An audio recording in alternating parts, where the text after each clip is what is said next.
Do you want to keep getting up from a chair easily, climbing stairs with confidence, moving without fear as you get older?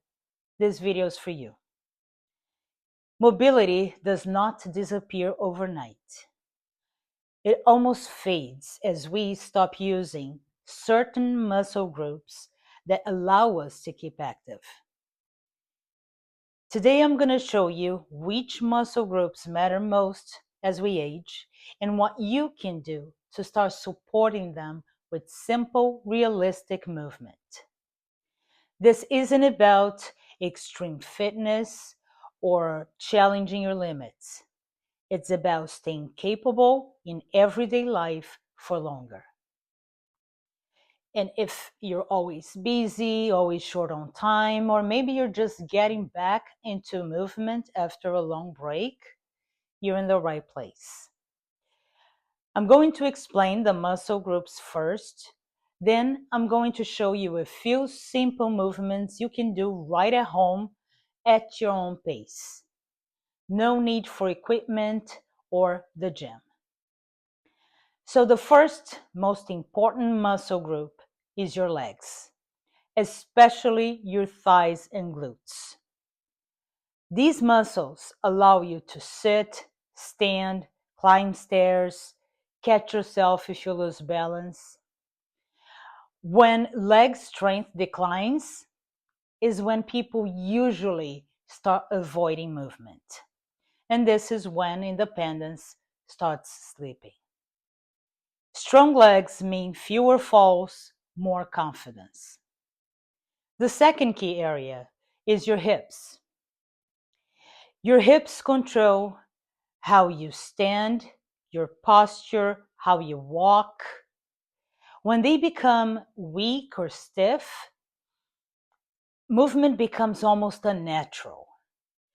It's cautious and unstable. Strong hips allow you to step, to turn, to adjust your balance naturally. The third muscle group is your core. And when I say core, I don't mean six-pack abs. I'm talking about stability.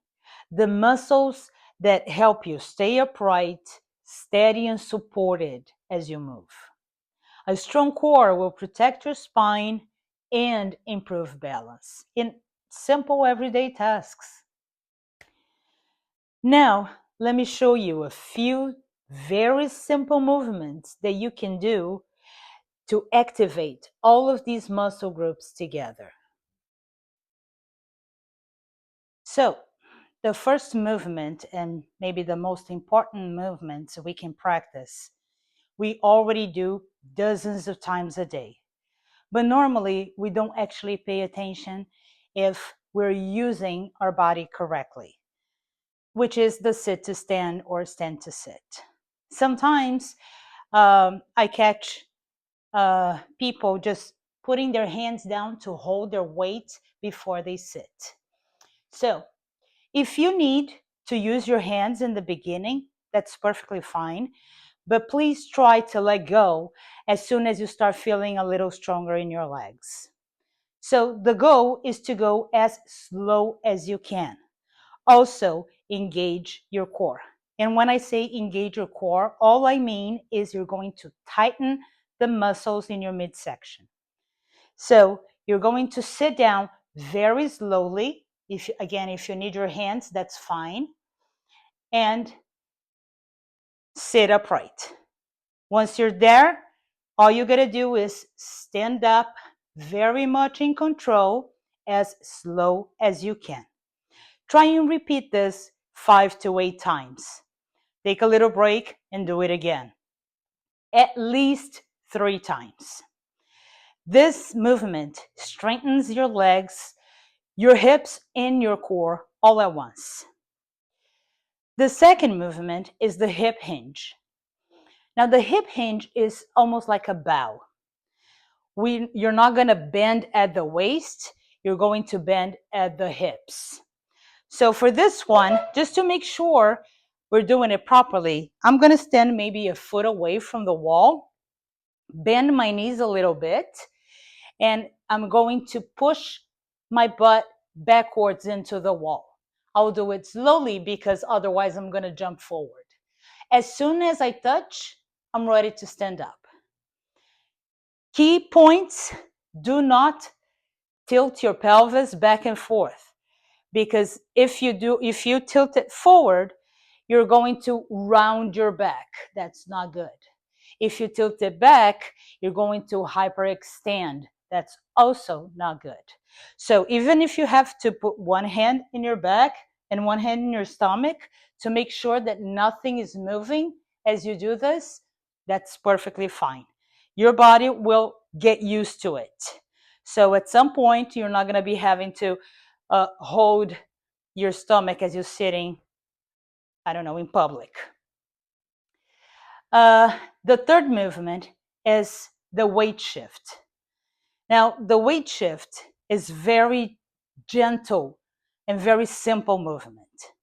We're going to do a walking motion, but without moving. You're not actually lifting the ball of your foot, always stays on the floor. You're just lifting your heels. And you're going to change the weight of your body to one leg at a time. Now, when we stand, we tend to distribute our weight 50-50.